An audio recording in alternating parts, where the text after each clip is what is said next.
Olá, meus amigos, queridos companheiros da Casa do Caminho.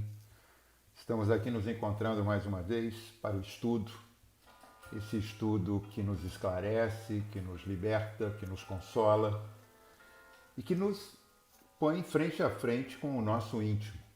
Hoje nós vamos começar a quarta parte do Livro dos Espíritos, das esperanças e consolações. Acho que é um momento, a gente está repetindo isso porque a tal Covid não passou, não saiu do nosso tempo. E a gente vai usar um pouquinho ela ainda nesse início, nessa introito, nessa introdução do nosso tema, porque muita coisa está acontecendo nesse ambiente, muita coisa está se transformando nesse ambiente. E ele vem colocar, vou parar aqui a nossa música, só um minuto. Eu estava ouvindo, esqueci, fiquei entusiasmado. Como nós estamos nessa sala virtual para o aprendizado, infelizmente nós não temos as perguntas, nós não temos essa troca que é sempre tão produtiva, o debate que é sempre muito enriquecedor na troca de ideias e de processos. Estamos vivendo um tempo onde discutir, como sempre, felicidade e o que é infelicidade relativa. Então, nós temos, na verdade, para esse momento aqui, são três tópicos, né? Da 920 a 933, a felicidade e infelicidades relativas. Depois temos perda dos entes queridos, que no Livro dos Espíritos é tratado de um modo muito mais rápido. O Evangelho traz ele muito mais explicado, suavizado. Né? E temos decepções, ingratidão e as afeições destruídas, da questão 937 a 938. Agora, a gente vai fazer os três tópicos em 30 minutos. Não é de tudo, não temos a troca, mas é muito assunto para querermos tratar nesse espaço de tempo tão pequeno. Mas é o que é suficiente para esse momento que nós estamos nos experienciando nessa nova plataforma, nesse processo mediático, nesse processo de troca virtual. A gente precisa ter um pouquinho de tempo. Eu tenho ouvido e participado com várias pessoas de outras reuniões e como tem sido uma reclamação mesmo, de como é mais cansativo você ficar nesse modelo toda hora, porque você fica com o foco fechado, do que quando você está num ambiente aberto com as pessoas e você dá aqui uma desanuviada, né? Dá um processo. Bom, a primeira pergunta que vem hoje para nós, por favor, Livro dos Espíritos, da questão 920 a 938A, nós vamos passar rápido. Se vocês não tiverem o livro em mãos ou não tiverem como chegar a esse livro, o estudo fica pela metade. Vejam, eu não sou um professor, eu já não era e muito menos em 30 minutos o serei, não tenho essa pedagogia, mas vim aqui lhes provocar. Eu estou aqui para todos vocês que acessarem esse vídeo, podermos juntos fazermos algumas reflexões sobre o que é tão importante que é o estudo. E ele começa felicidades e infelicidades relativas.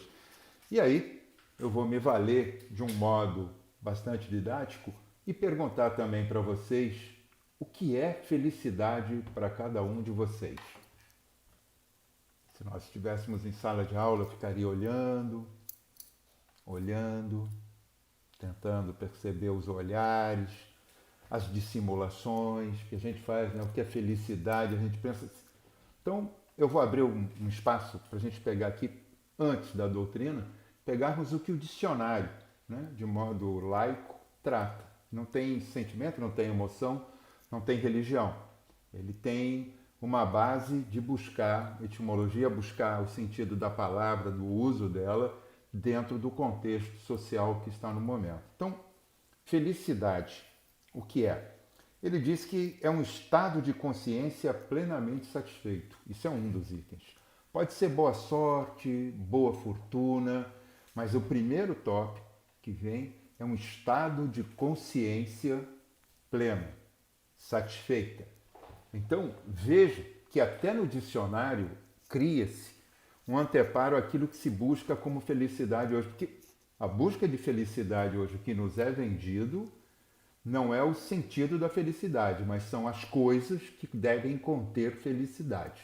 Né? Então a gente seja feliz fazendo a sua viagem, seja feliz ganhando um aumento, seja feliz conseguindo uma promoção, seja feliz comprando seu carro.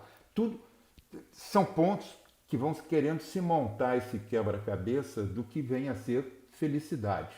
E a doutrina, ela é bem esclarecedora e bem reta, direta com relação a isso. Ela diz assim: pode o homem gozar de completa felicidade na terra? Aqui, essa é a questão 920, e ele diz que não, pois que estamos aqui ou em provas ou em expiação. Se somos os espíritos que somos, viemos aqui para as retificações necessárias, trazendo essa bagagem, sempre repito isso porque é importante para mim em primeiro plano, a gente já traz uma bagagem extraordinária, mas existem pendências. A gente vem aqui para ajustar. O que no passado chamava-se pecado por causa de um processo litúrgico de muito tempo dentro de um igrejismo que foi produzido e que foram séculos e séculos colocados, a gente tem que olhar, mas o Evangelho fala em pecado. Fala, a maior parte dos espíritos que contribuem naquele primeiro momento, eles advêm da própria igreja. Podem olhar, vão lá buscar os personagens todos os espíritos que contribuíram naquele momento trazem isso e trazem no seu vocabulário. Vocês vão perceber hoje, vocês estudantes dessa doutrina, como eu, vão perceber que a gente vai pegando os livros, por exemplo, já de Chico Xavier para cá, já existe uma mudança. Leon Denis já trata de outra maneira. Existem avanços, que é como Kardec colocou. Ciência, filosofia e religião. Não discuta com a ciência. O próprio desenvolvimento. Então não há pecado. Nós viemos aqui para ajustes. E a questão 920 é rápida em dizer. Nós estamos em provas e expiações. Portanto, o que a gente considera felicidade sobre qualquer aspecto, ela não vai ser plena. Portanto, não é desse mundo. Como está lá no capítulo 5 do Evangelho, né? Bem-aventurados, instrução dos espíritos. No capítulo 5, a felicidade não é desse mundo. Lá em 1857, 1864, vem o Evangelho. Livro dos Espíritos aqui, Evangelho, 7 anos depois. Jesus, numa de suas passagens, retratada também pelos Espíritos, diz, não é desse mundo, pois que não é para nós aqui nesse momento. E aí na questão 922, a felicidade terrena é relativa. Por que é relativa? Eu vou me permitir me apropriar de uma figura de imagem que todos nós passamos, com certeza. Todos já fomos crianças. Nós nascemos, crescemos um pouquinho e começamos a ter distrações, aprendizados de um lado, distrações do outro, que eram os nossos brinquedos. Os brinquedos que tínhamos e os brinquedos que queríamos, que desejávamos, que ambicionávamos. Porque a ambição começa desde cedo no nosso ser. E aí vem eu vou permitir abrir um parênteses agora nesse momento, porque existe uma confusão onde se fala ser ambicioso é algo que não convém ao espírita. Eu peço desculpas, que eu acho que existe um conflito no sentido do que é o sentido de ambição, né? Da mesma forma que nós temos esse sentido de preservação, que é um instinto, ele é reptiliano, ele está anterior à inteligência que desenvolvemos, já na formação primeira do nosso ser, nós já tínhamos esse instinto. A ambição é necessária. Se nós temos a preservação, nós precisamos ambicionar algo. A gente tem que ter buscas, a gente tem que ter metas. Ambição, no sentido claro da palavra, é você ter a vontade de atingir uma meta, um objetivo, buscar algo para si. O que é confuso, e daí confunde-se com o que é felicidade, é que quando você tem a ambição de adquirir conhecimento indo para a universidade, é uma felicidade quando você passa no exame, né? No meu tempo vestibular, minha filha, eu ambicionava que ela chegasse à faculdade e quando ela chegou à aprovação na UFRJ, foi uma alegria enorme saber que aquela sensação de ambição e da ambição dela de passar foi realizada. Agora, o que a gente não pode confundir é o que se chama ganância. Ganância, ganancioso. Eu quero para mim, em primeiro plano, às custas do que for. Às custas do que for necessário. a qualquer preço. Aí você perde esse coeficiente, você se confunde com o que é felicidade passageira, você se confunde de estar num estado feliz para se tornar uma pessoa ambiciosa, se tornar uma pessoa que vai demandar excessos, que você está produzindo para si, que nada daquilo que você produzir vai servir ao outro espontaneamente. Por exemplo, nesse momento que nós estamos vivendo essa pandemia do Covid, porque nós temos outras pandemias que já vivíamos e não nos dávamos conta, né? Por exemplo, a pandemia da depressão. A organização, a OMS, a Organização Mundial de Saúde, tão falada agora nesse momento, já descreve lá que vivemos um processo pandêmico de depressão no globo, no planeta. Está escrito para eles, é uma recomendação deles olhar isso como uma doença grave, progressiva, expansiva e de modo pandêmico. Ela não está localizada, ela ocorre em todo o globo. Então, voltando, nós temos a pandemia do Covid, não existe vacina, estamos produzindo, estamos, que eu digo, no sentido de nos referenciarmos à classe médica científica que está trabalhando, atuando, mas cada um buscando uma alternativa, porque não existia nenhum protocolo estabelecido dizendo como se trataria isso. As confusões nos primeiros momentos que começaram publicamente a partir de dezembro e até agora vão produzindo variações que nós mesmos ficamos confusos em saber, mas no primeiro momento não usa máscara, agora usa máscara e agora eu preciso usar máscara sempre. As coisas vão se colocando, ou seja, estamos trocando pneu com carro andando, como eu já falei em oportunidade anterior. O que é felicidade? Vamos lá, da ambição que é necessária para o homem para buscar, aquele que ambiciona conseguir a cura para a Covid através de uma vacina. E o ganancioso, que quer fazer desse cientista o seu meio de subsistência, ganhar essa assinatura, essa posse desse conhecimento e vendê-la indistintamente, claro, na suposição de que vai produzir o bem para alguém, mas está ganhando muito com isso. É a diferença entre você ter essa meta dentro dessa ambição e a ganância. Daí a busca de uma felicidade que às vezes não se completa. Os temas são muitos, nós fomos aqui na questão 920, fomos na 922, eu vou abrir aqui, nós temos, vou pegar outra aqui, 926. Criando novas necessidades, a civilização não se constitui uma fonte de novas aflições? É claro, nós estamos falando através de uma. Estávamos falando dessa ambição e dessa ganância. As coisas do mundo, né? Elas são importantes. Quem diz que não é importante? Eu considero o seguinte, nós temos um avanço extraordinário. Imagine como foi em 1920, pouco depois da Primeira Guerra Mundial, quando se instalou a dita gripe espanhola. Que de espanhola não tinha nada porque ela veio dos Estados Unidos, mas isso é outra história. O que aconteceu? Mais de 50 milhões de pessoas no planeta, isso estimado na época, com uma série de deficiências, pereceram. Porque não havia modo de comunicação eficiente como nós temos hoje. A ambição da melhora, do crescimento, nos possibilita hoje o que eu estou fazendo de casa, sobre um tripé básico na minha sala, na parte do escritório, com iluminação caseira, tentando melhorar, pegando alguns elementos, fazendo pesquisa e tentando dividir isso com os senhores e senhoras.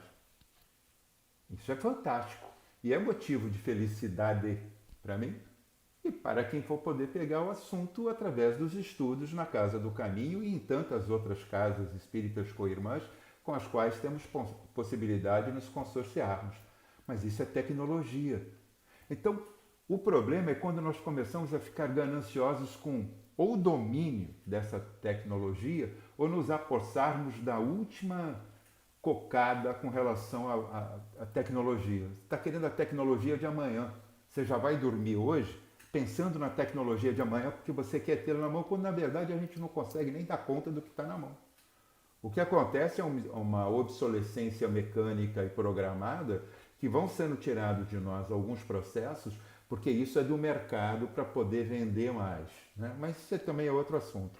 Mas felicidade em si, nós vamos ter a partir do momento que nós chegarmos assim.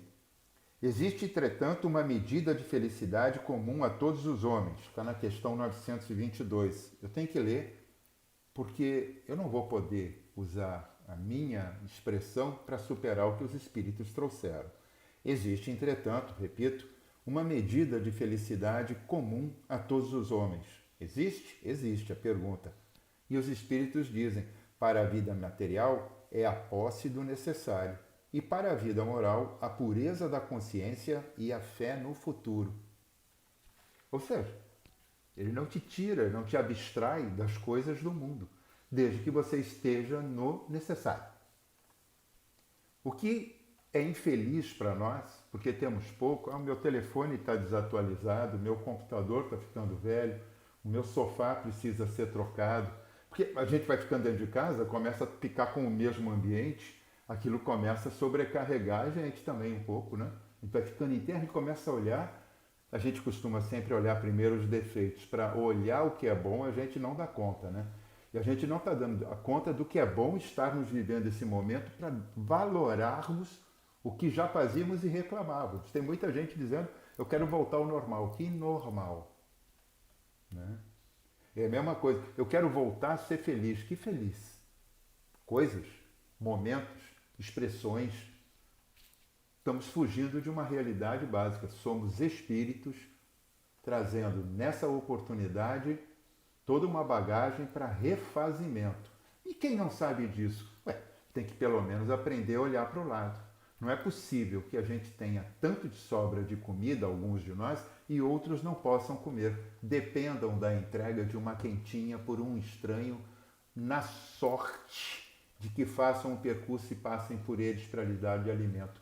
De alguém que possa ter um cobertor embaixo do braço, dentro do carro, um casaco velho, e possa doar. Então, aquilo que nós temos de supérfluo, na maioria das vezes, é a felicidade do outro.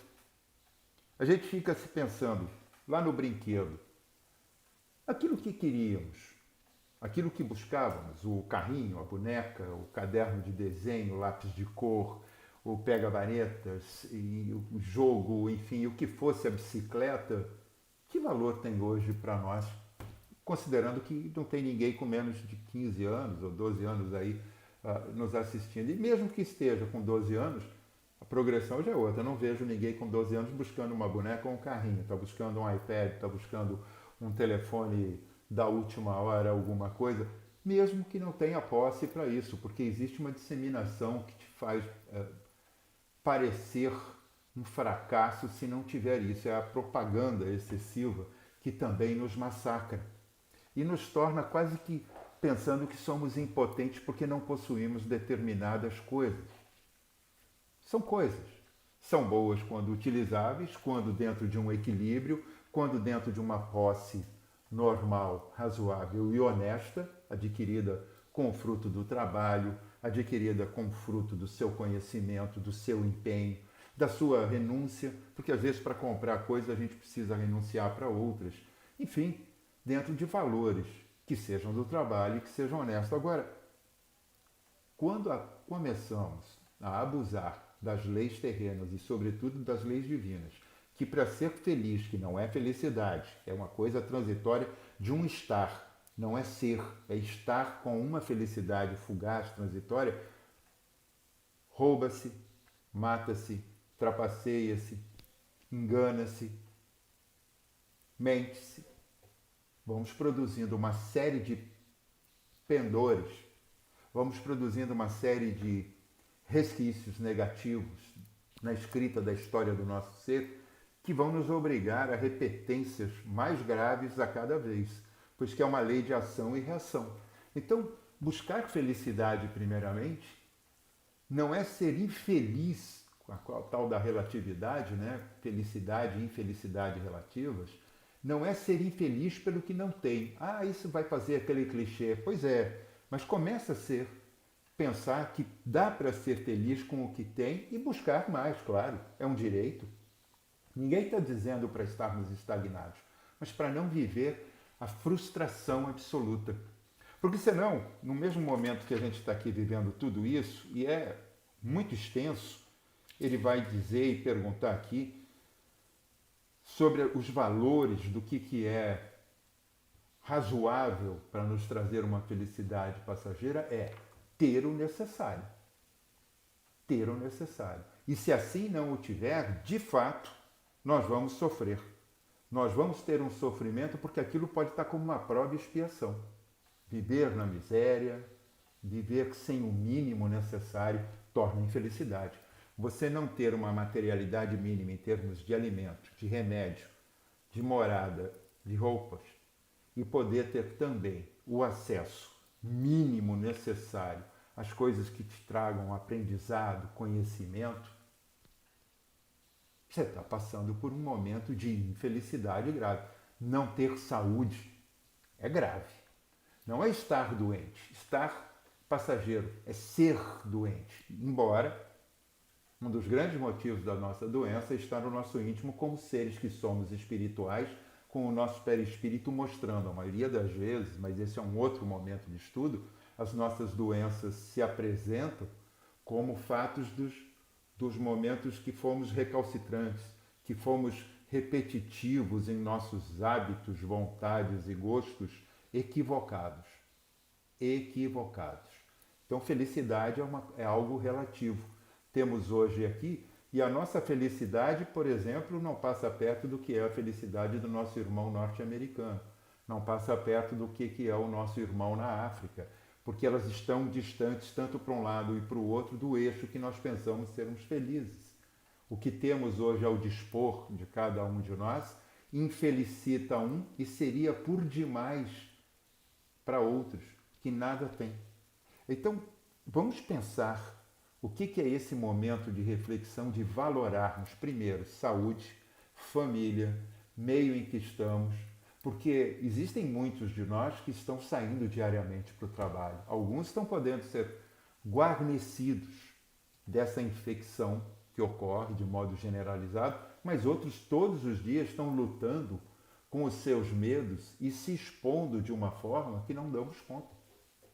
Nós não valorávamos antes um lixeiro, né? A gente considerava, imagina se eles não estão aí para nos ajudar e fazer todo o movimento que estão fazendo e se expondo a tudo que estão se expondo, como nós estaríamos. Nós de um modo geral. Independente de sermos ricos ou pobres ou medianos ou o que for, são eles que estão resolvendo uma parte significativa que antes era corriqueiro e que agora, parados dentro do nosso lar, a gente percebe, opa, como essa turma é importante, olha lá como é que eles estão fazendo e olha lá que eles estão se expondo. Será que eu faria? Eu teria essa coragem? Porque o que antes era uma profissão, agora é um ato de coragem para fazer. Mas vamos lá. A gente falava aqui que a última parte vai tratar do que são decepções, ingratidão e afeições, né, que foram destruídas. Mas está no meio, que são as perdas dos entes queridos. Essa é uma parte difícil, mas ela é necessária. Porque quando a gente está falando lá da felicidade e da infelicidade, é exatamente com a vivência que nós temos com os nossos queridos. Porque ele coloca entes queridos. Ele não coloca com pessoas somente. Ele coloca entes queridos. Então são pessoas do nosso sentimento, cultivaram o nosso íntimo, ganharam espaço dentro de nós, vivem na nossa órbita necessária, existe uma comunicabilidade, existe um contato, tato, cheiro, visão, troca, no vocabulário, no falar, no se perceber, e que de repente se extingue. É a perda de um pai, a perda de uma mãe, dos avós, e que a gente fica considerando como permissível dentro da cadeia de evolução, porque no tempo mais avançado seria natural que tivesse aquela perda, aquela descida rápida e a extinção do corpo biológico. Mas e quando é um filho? Quando um parente mais jovem, um irmão ou uma irmã mais jovem, um sobrinho, uma sobrinha, quando é um filho de um amigo querido, de um casal querido, como ficamos? Primeiro momento é um momento de impacto. Não há modo de se não reagir a isso. Dizer assim, não, o espírita não tem nada a não ser ter entendimento do momento transitório nosso, de que todos vamos em algum momento nos desencontrarmos no nosso estar terreno, é o modo de estarmos encarnados. A maioria de nós, em algum momento, não há uma extinção em dia e hora certa para que ninguém perceba que o outro se extinguiu. Cada um de nós vai viver esse momento diferenciado e vamos ter essas sensações, porque está na nossa história. Vem até como um dos elementos das provas e expiações. Provas para suportar, expiação para entender. Buscar o entendimento, buscar perceber o que é a perda, não só das coisas que nos infelicitam, mas sobretudo das pessoas, entes queridos, que aí nos trazem uma infelicidade grave, um luto, né? Que no começo, como aqueles 5 estágios da doutora Elizabeth Kubler-Ross diz, né? Você primeiro nega, depois você tem raiva, depois você entra na barganha, depois você vai à depressão e depois vem a aceitação. Quando a gente não cumpre esse círculo, pode ser que a gente não possa chegar ao último estágio, que é a aceitação. Não quer dizer que a gente vai se sentir feliz e menos dolorido. A cicatriz fica, mas é uma cicatriz, já não é mais uma ferida. Essa é a diferença. A cicatriz até pode doer, mas a ferida se alastra, expande. A ferida que fica em nós, se ela não for tratada, ela pode nos causar um mal maior, e a nós e àqueles que partiram, porque a gente faz o luto pelos que partiram e é natural. Mas aquele que partiu faz o luto pela ausência de estar conosco, ele deixa seu espaço, ele volve a um espaço natural, mas lembre-se, nossa lei de preservação, no primeiro momento, é muito impactante. E deixar esses laços de vivência, de convivência, de estar juntos, é muito impactante. Mas está dentro da nossa lei ainda de provas e expiações. Nós estamos vivendo. E aí aquela pergunta que ele traz dentro do livro dos Espíritos, uma resposta. Se nós tivéssemos uma pessoa muito querida, um ser muito amado, muito estimado, e que estivesse precisando fazer um tratamento para se melhorar, para se curar de algo, e tivesse que fazê-lo fora daqui. Vamos dizer, a pessoa vai sair do Brasil e vai para a China, vai para a Austrália. São lugares bem opostos geograficamente, né? Tem uma dimensão de oposição geográfica no globo, bem grave em relação a nós aqui no Brasil. O que nós faríamos? Por egoísmo, reteríamos a pessoa aqui para que ela definhasse pela própria doença e não tivesse a possibilidade de uma melhora?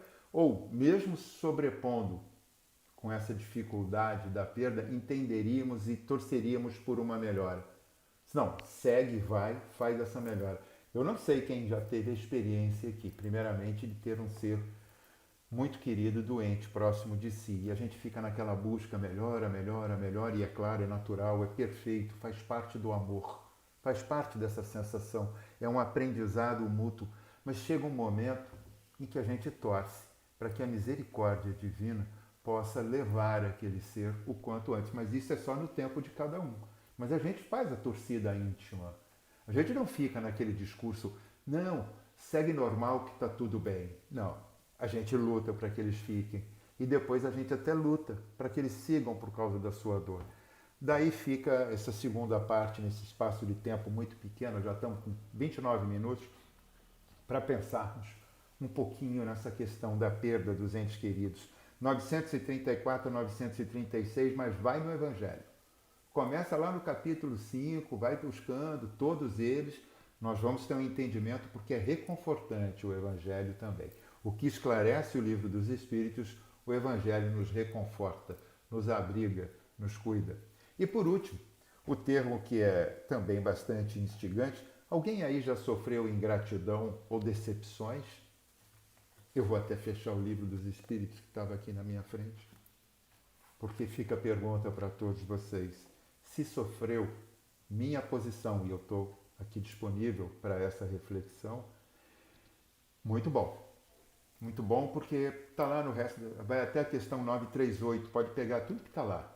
E numa reflexão adicional do que podemos tirar daquilo que foi aprendido, pela oportunidade da tarefa do estudo e da transmissão, é de que é muito bom. Quando a gente se decepciona, quando a gente entende que há uma ingratidão, é óbvio que isso nos machuca.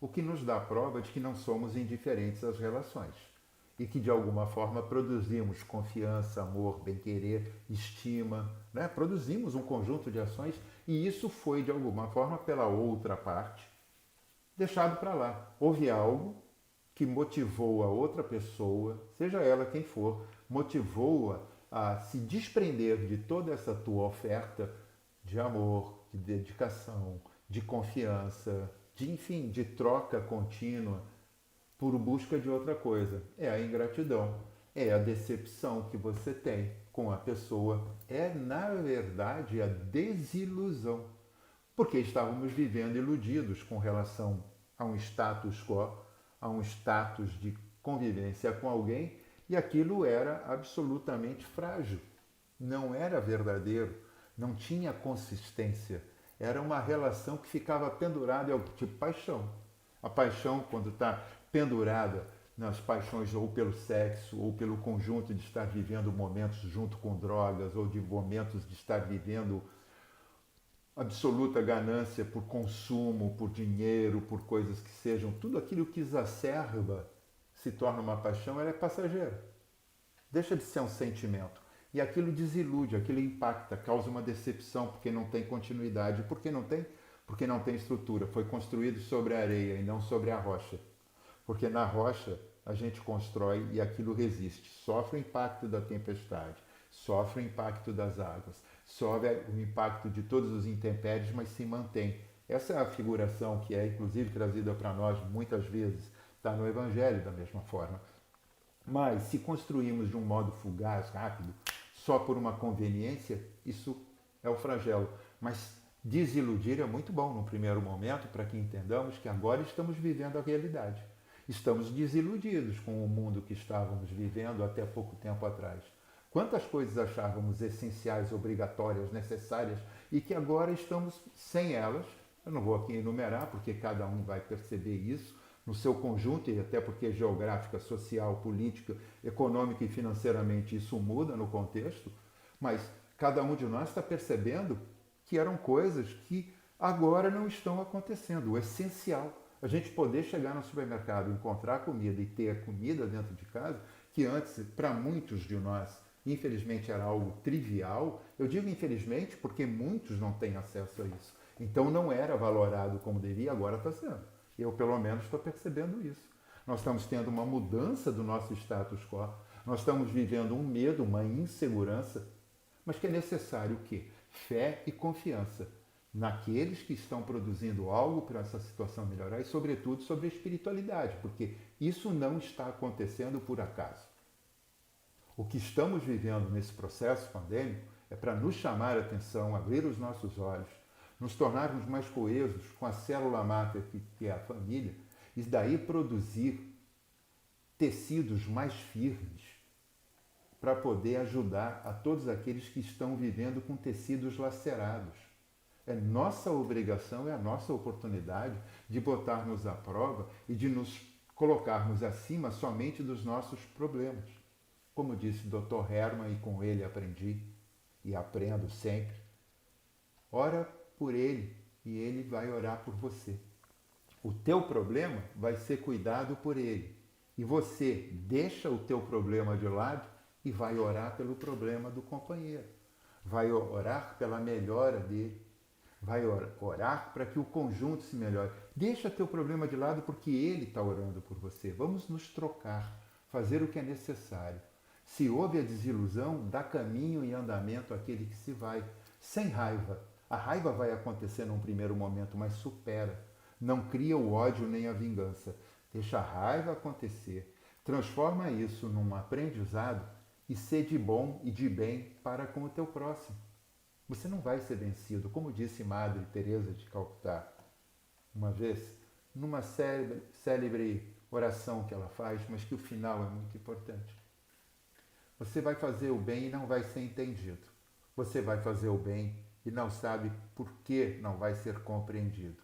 Mas pensa bem, que no final das contas não é entre você e os homens, mas entre você e Deus. Portanto, continua a fazer o bem, mesmo que por isso você tenha a consciência de que a felicidade não é absoluta, que a infelicidade também não é plena, porque tudo passa, que nós vamos ter perdas de entes queridos e que somos queridos, que vamos fazer sentir outros que ficarão, aqueles que estarão aqui, e que, sobretudo, ingratidão, mentira, desilusão fazem parte do nosso aprendizado.